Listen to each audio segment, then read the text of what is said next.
is up, guys? Devil Dog Dumbbell back again with another video. Today we're going to keep going along with the chronological order of events that we have been. The last video I talked about the delayed entry program. Now moving on from that is going to be actually shipping to boot camp or basic training for whatever branch of service that you have enlisted in. This is going to be a little bit more Marine Corps specific towards the end, but the beginning is applicable to all branches. So let's get started. So leaving for boot camp. It's a scary thought for a lot of people, but when you enlist, you obviously know that you're going to have to ship to basic training at some point. So first things first, if you're going the Marine route, pretty much the weekend before you ship, that Friday, you're probably going to have to meet with your recruiter, and you're going to have to do like pull-ups and crunches, and you might even have to do a run. I didn't have to do a run. I'm not sure about everyone else, but you may have to. So keep that in mind. They just need it. So kind of a last-minute check to make sure that you are actually in shape and ready to go to boot camp or basic training. After you pass your little evaluation to make sure that, yep, he's good to go or she's good to go, you're going to head to MEPS for the last time. So what you're going to do at MEPS is you're going to show up early in the morning like you did the first time. You're going to stay at the hotel the night before. Next morning, go to MEPS. You're going to finalize everything with your branch's liaison. So if there are any issues with your contracts, anything medically related, there's any updates, if you were in a car accident, you got a speeding ticket, literally anything, you're going to finalize this with your liaison. You're going to make sure that everything's good to go for you to actually ship. You're going to do you might have to do a small little medical screening, but it's not going to be like the one that you had before. It's literally just you're going to meet with a physician if anything changed. They're going to ask you if anything had changed medically since you had been there the last time. Tell them no. If there was no changes, let them know if there were changes. That's pretty much all you got to do. You're also going to do another moment of truth. I talked about this in another video.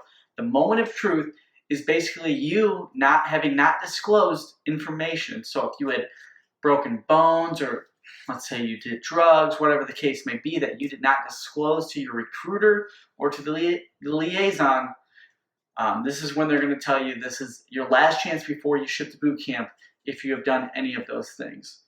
Now, when you get to basic training or boot camp, they're going to do it again.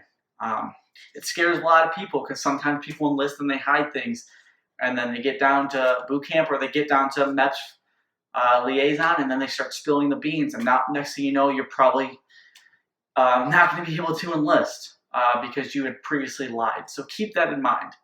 Just to disclose everything from the get-go. Usually things aren't as bad as they seem. If you maybe smoked pot or whatever, make sure you're upfront about that before you get to this point, okay? So you're going to be sat down, you're going to be briefed on the day's events while you're at MEPS. They're going to tell you, here's your plane ticket, here's your itinerary. They're usually going to put someone in charge. And they're going to tell you pretty much what's going to happen. You're going to get to the airport, hop on a plane, probably get on some type of a bus, and head to your basic training location. It's pretty simple, really. You're going to be supplied with a meal ticket once you get to the airport, so that way you actually get one last good meal in your stomach before basic training, so you don't need to worry about paying for that out of your own pocket. So you're going to wait around at MEPS with your tickets. There's going to be a shuttle that's going to come and pick you up. It's going to drop you off at the airport. Once you get to the airport, you can either go to the kiosk or go to the front desk personnel for whatever airline that you're flying out of.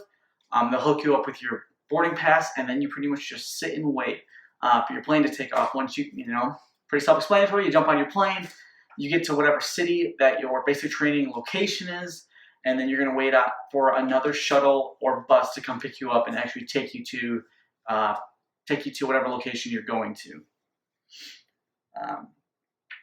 So for the Marine Corps, this is where it gets a little bit more Marine Corps specific. You're going to hop on that bus.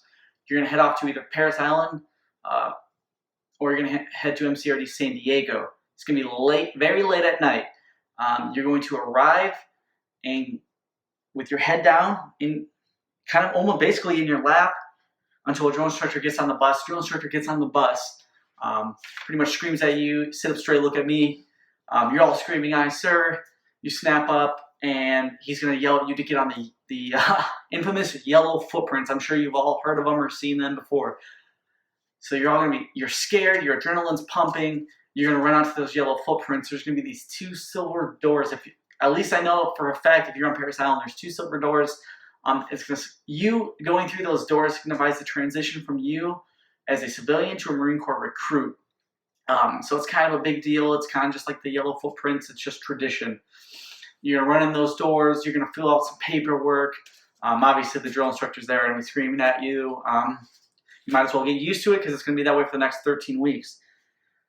This is where you're gonna make your phone call home.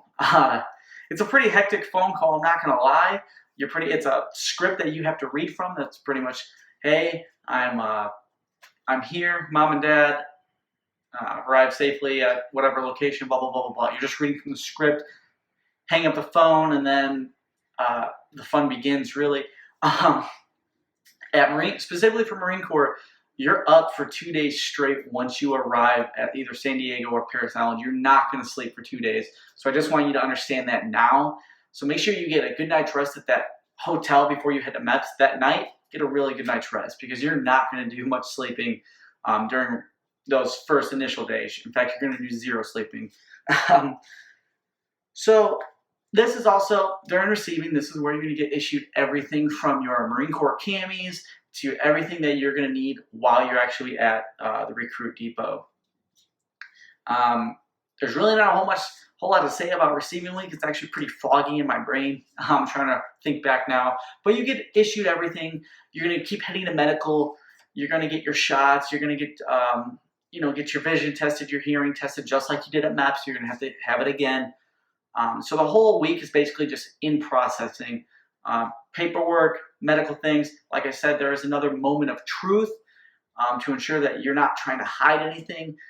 If you did try to hide something, you might get hit for a fraudulent enlistment and then basically separated right then and there. So keep that in mind. Disclose everything up front. Don't try to be sneaky. Don't hide things. That's pretty much it. This week leads into the receiving week, leads in the Marine Corps what's called Black Friday.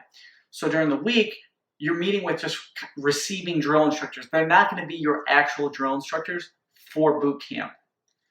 On that Friday or Saturday, it just depends, that's when you're going to meet your actual drill instructors that will be training you and transitioning you from civilian to Marine.